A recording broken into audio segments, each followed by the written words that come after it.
Astăzi v-am luat cu mine în mai multe zile și v-am arătat cum mi-aranjez lucrurile prin casă, în curte, pe terasă. Am împărtășit în clipul ăsta cu voi tips and tricks, lucruri practice pe care am învățat să le fac de când m-am mutat la casă, lucruri care să mă ajute cu treburile casnice.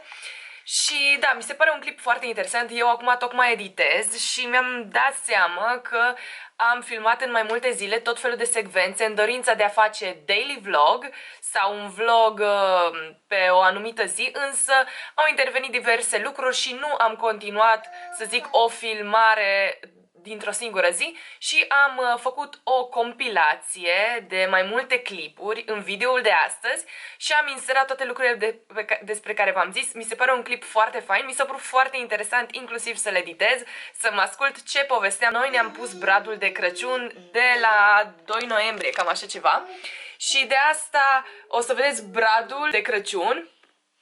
Toate secvențele care sunt filmate fără zăpadă sunt din noiembrie, o să vedeți că am filmat și pe afară, iar ulterior o să vedeți că am făcut niște schimbări în camera de zi, filmările acelea sunt deja din luna decembrie. În orice caz, vă doresc vizionare plăcută.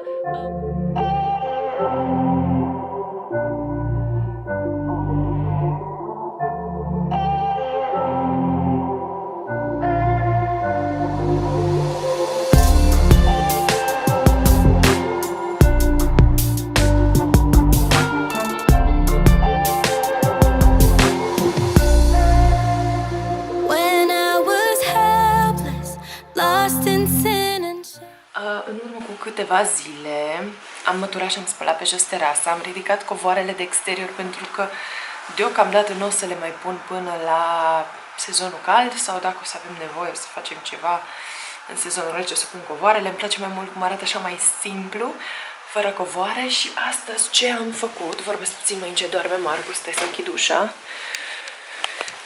Așa, astăzi ce am făcut? Am organizat camera lui Yasmin, adică i-am sortat lucrurile, am făcut ordine pentru că sunt destul de ordonați copiii mei, s-au obișnuit să își strângă toate șervețelele și nu știu dacă își mai duc banane în cameră sau fructe sau și mai mănâncă. Sunt obișnuit să-și adune farfurile, să și le ducă, să și le mute, sunt foarte ordonați, dar din când în când e nevoie să le triez lucrurile, să le sortez și acum sunt foarte înfofolită, cu fular de blană, cu geacă de fâș, ca să fac ordine pe terasă. Ok, deci pe lângă faptul că am sortat asta, am făcut un lucru pe care îl detest și anume să fac ordine în... cum să pun camera asta să nu fie mai ușor să filmez? Un lucru pe care îl detest este să fac ordine în... stau aici așa jos lângă insulă. Este să fac ordine în cămară, în camera tehnică. În cămară, practic, avem o grămadă de lucruri depozitate ce țin de partea de alimente și în camera tehnică sunt mașinile de spălat, de uscat, centrala și dulapuri cu lenjerii de pat, cu prosoape, cu chimicale, detergenți, hârtie igienică, prosoape de hârtie, cum am zis, prosoape normale, de bumbac, lenjerii de pat și așa mai departe, pături, cuverturi. Și sunt locurile în care mi organizez, îmi calc rufele. În cămară este și mâncarea de câini, deci foarte multe chestii random îi depozitat și foarte, nu foarte des, dar periodic, mai des decât m-am așteptat, e nevoie să se facă ordine în camerele astea. Până acum, când am stat la apartament, aveam o cămară cumva anexată apartamentului, nu prea avea legătură cu apartamentul, era și destul de aiurea de accesat și făceam foarte rar ordine acolo, poate gen o dată, de 2 ori pe an și era un dezastru, ori de câte ori vreau să mă duc să iau ceva pentru că nu aveam spațiul bine organizat, nu aveam rafturi și așa, mi-era foarte greu să accesez lucruri acolo, îmi țineam și bradul, etc.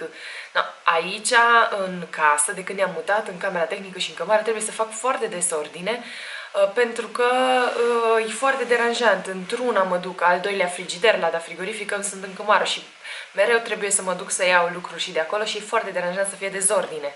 Așa că, spre deosebire de apartament, la casă, pe lângă toate chestiile în plus pe care trebuie să le fac și lucrul acesta. Un lucru fain, un tip fain pe care l-am, un tips fain pe care l-am învățat de când sunt la casă a fost să-mi iau mai multe electrocasnice.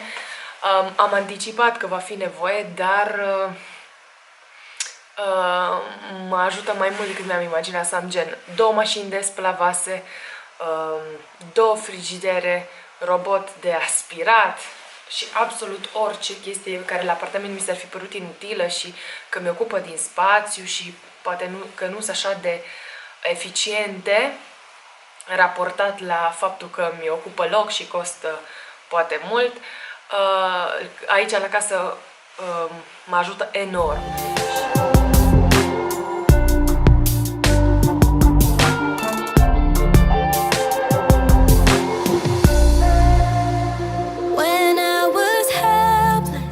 Lost in sin and shame.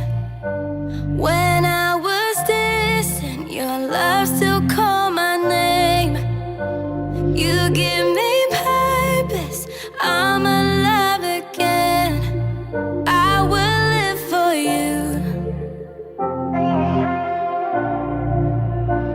When no one noticed, Jesus, you chose me. Though I was broken, you saw who I could be. And now with every breath inside my lungs, I'm breathing just for you. I will live for you. 'Cause I can't deny your calling on my life. So here I am to serve, and I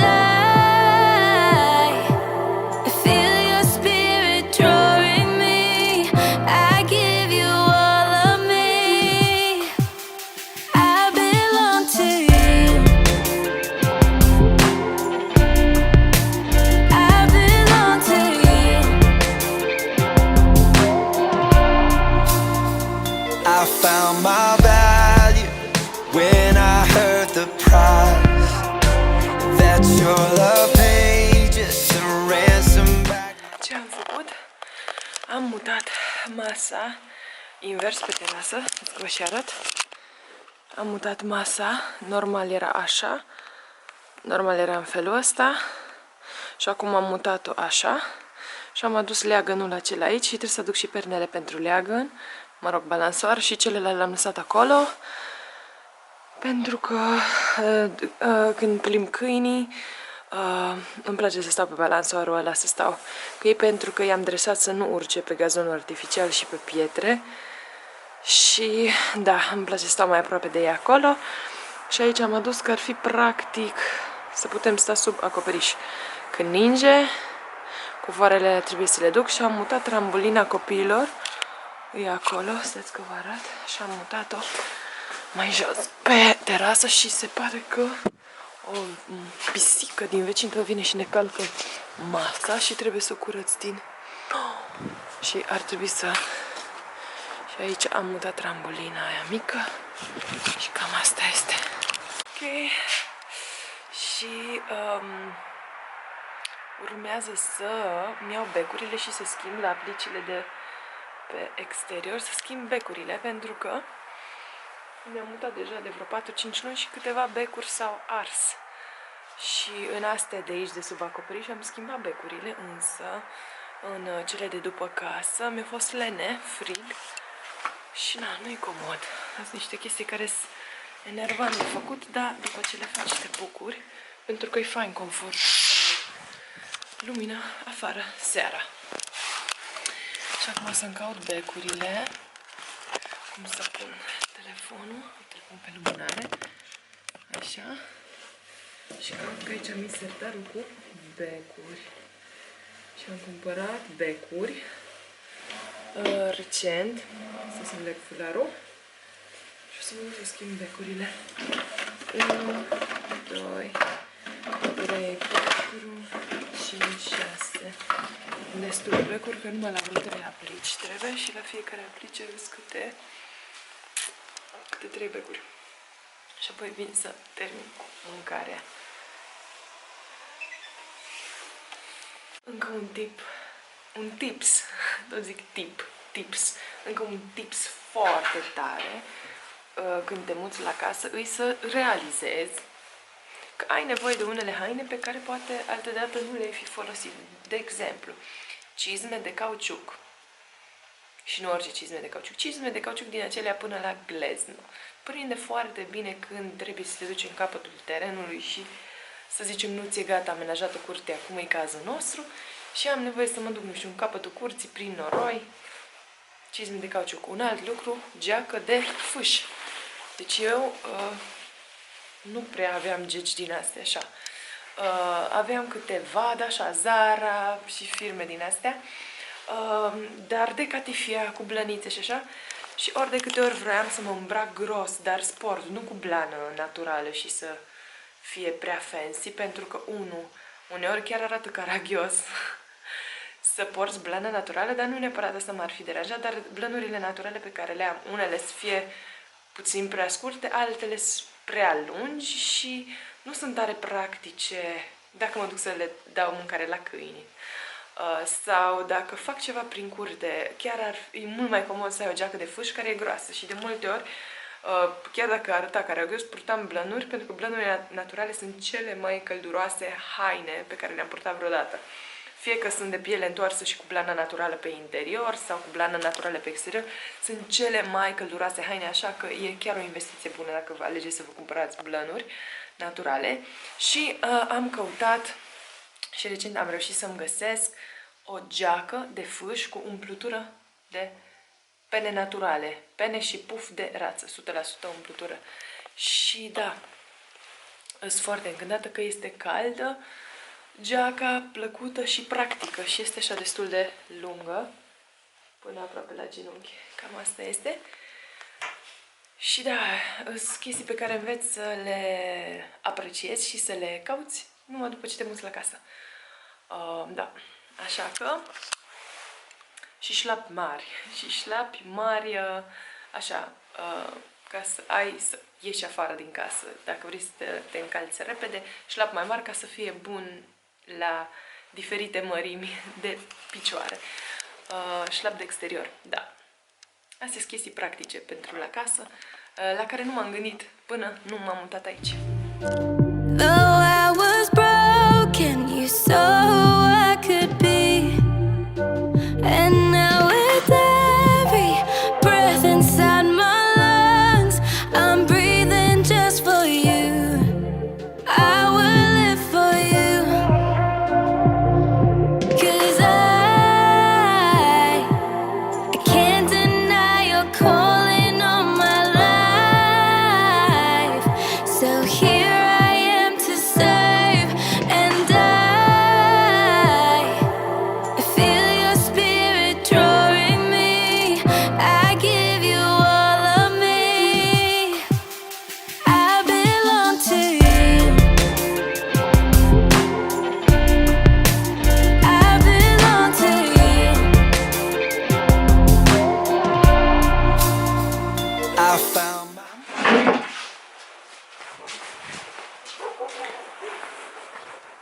Bun. Haideți să schimbăm becurile pe exterior. Tips foarte bun e să faci lucrurile simple pe care nu merită să le facă alții, să le faci tu. De exemplu, dacă plătești să vină cineva să-ți instaleze niște candelabre, da, super, se merită, n-are rost să-ți bați capul, n-are rost să te riști, dar, de exemplu, să schimbi niște becuri arse, unul la mână, le poți schimba foarte repede, mai ales dacă ai timp și ești într-un context ca mine, în care ai zile în care efectiv trebuie să stai acasă, nu ai altceva de făcut, chiar se merită. Normal, dacă ai altceva mai bun de făcut care îți aduce mai mulți bani, fă aia. Dar de multe ori eu sunt în situația că sunt acasă cu copii sau cu unul dintre ei și în loc să stau pe internet pot să schimb niște becuri și îmi schimb becurile mai repede și doi, nu trebuie să plătesc pe cineva specializat să facă o muncă atât de banală pe care o pot face și eu, de exemplu, doar sting becurile și le schimb, înlocuiesc efectiv becul propriu-zis, chestia asta. Și sunt chestii simple pe care le poți face și să nu aștepți după un electrician, după un instalator, de exemplu, poți să faci anumite setări și la centrală și nu trebuie să aștepți după cineva, poate trebuie doar să citești un pic instrucțiunile sau să-ți întrebi specialistul și poți să faci anumite lucruri singur fără să plătești oameni. Un alt tips foarte important e să nu te rezumi la de exemplu, dacă ai nevoie de ajutor. Majoritatea oamenilor sunt obișnuiți să, nu știu, să găsească o doamnă să-i ajute la curățenie sau la treburi pe lângă casă. Un tips foarte important și foarte util este să te gândești să angajezi pe cineva, un bărbat sau mai mulți bărbați să facă anumite lucruri atunci când ești la casă, pentru că sunt multe lucruri grele pe care nu le-ar putea face o femeie și atunci poți să pui un bărbat, de exemplu, să-ți facă curat în garaj, să-ți care molozul din curte, să-ți adune tot felul de chestii cu lopata și el poate să facă și chestii de curățenie pe care normal le fac femeile, spălat geamuri pe exterior și așa mai departe, îi dai doar soluțiile și lavetele corespunzătoare, îi explici poate câteva minute și poate să facă treaba la care poate nu găsești întotdeauna o firmă de curățenie disponibilă la un preț bun sau nu găsești o femeie disponibilă, dar poți să cauți oameni care lucrează în construcții și îi poți găsi pe OLX sau la recomandarea cunoscuților, dar gândește-te, dacă ai de făcut chestii ce țin de curățenie pe lângă casă, în curte, poți să angajezi bărbați din ăștia care lucrează în construcții, nu neapărat cel mai mare meseriaș care pune gresie, dar oameni din ăștia care lucră cu ziua, poți să îi plătești și, nu știu, plătești 2 oameni câteva zile și îți fac curtea lună. Asta e un tips foarte tare la care noi apelăm și ne ajută enorm.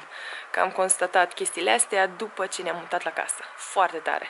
Și nu necesită să ai neapărat mereu un om angajat, ci îl plătești și îl chemi, îl angajezi gen cu ziua, când și când, și chestiile se rezolvă super simplu, super repede și n-ai nevoie de commitment pe termen lung și un program fix, stabilit. Că neapărat în săptămâna aia, în ziua aia, vine omul de la ora aia, nu. Îl chem de câte ori ai nevoie și foarte tare chestia asta. Hai să schimbăm în continuare becuri. When I was helpless, lost in sin and shame. When I was distant. Mi-am pus șorțul pentru că m-am lenevit și am zis că am grijă cum pictez și mi-a sărit un picuri de vopsea pe fustă și asta e fusta mea preferată, asta de leopard. Am șters, sper să iasă și mai bine la spălare, că ies vopsele pe bază de apă. Și mi-am pus până la urmă șorțul e șorțul meu de bucătărie, doar că atunci când pictez îl port invers, cum ar veni pe dos și am urme. În timp am acumulat urme de vopsea. Și da, pictez. Marcus cu mine. Sare cu jumperul. Refac un tablou. Fac un tablou pe care am pictat niște săgeți. Și vreau să lungesc, să măresc proporția săgeților. Și da, imediat se pregătesc copii de culcare. Și mi-am adus până la urmă toate culorile și cutia cu vopsele. Scaunul pe masă pentru că am pus robotul să aspire. Și am pus scaunele pe masă să pot aspira.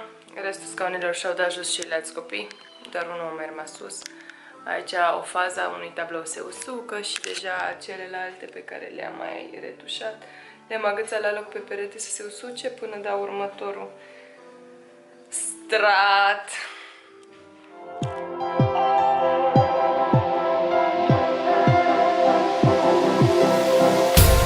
Everything I've been through, surrender it all to you.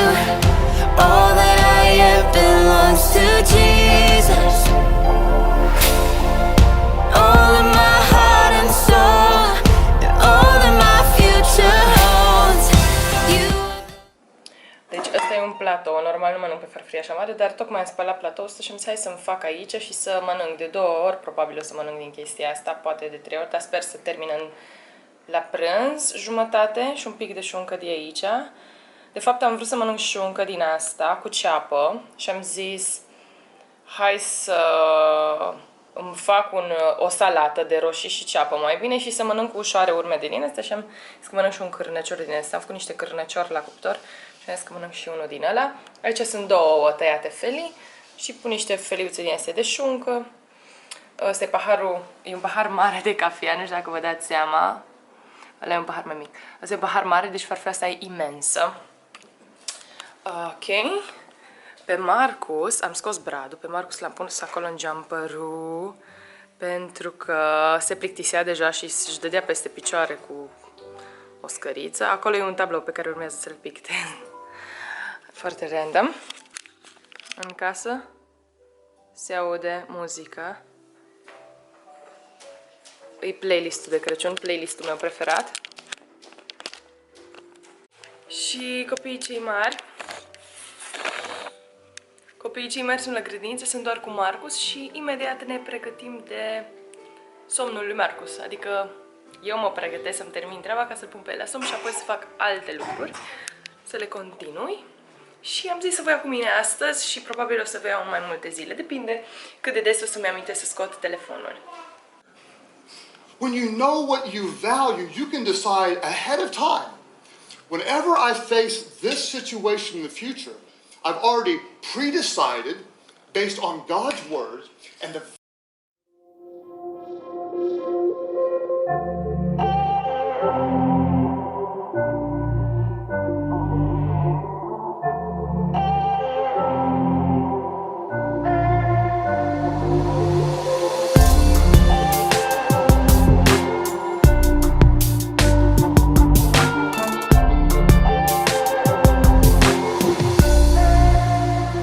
When I was helpless, lost in sin and shame. When I was distant, your love still called my name. You give me purpose, I'm alive again. I will live for you. When no one noticed, Jesus, you chose me. Though I was broken, you saw who I could be. And now with every breath inside my lungs, I'm breathing just for you. I will live for you. Vlogul de astăzi, asistentul meu este aici, e Marcus, sunt doar cu Marcus acum acasă și profit de timpul acesta mai liniștit. Dacă aveți anumite idei, sugestii de clipuri, lăsați-mi în comentarii, contează foarte mult pentru mine. Eu nu foarte des am filmat clipuri din acestea cu lucruri la întâmplare făcute prin casă, însă ori de câte ori am filmat am primit un feedback foarte bun și datorită vouă și feedback-ului primit de la voi în comentarii, am mai filmat și de data asta și să știți că urmează și alte clipuri pe care le-am filmat tot așa prin casă, povestind cu voi în zile foarte banale, obișnuite, și urmează să le postez, așa că aștept și alte sugestii, poate de clipuri la care nu m-am gândit eu până acum, dar vă gândiți că poate ar fi interesant să filmez eu clipuri pe anumite subiecte sau anumite genuri de subiecte. Lăsați-mi-le în comentarii, contează foarte mult, țin cont de comentariile voastre. Vă mulțumesc că m-ați urmărit și abia aștept să vă revăd în clipul următor. Ciao!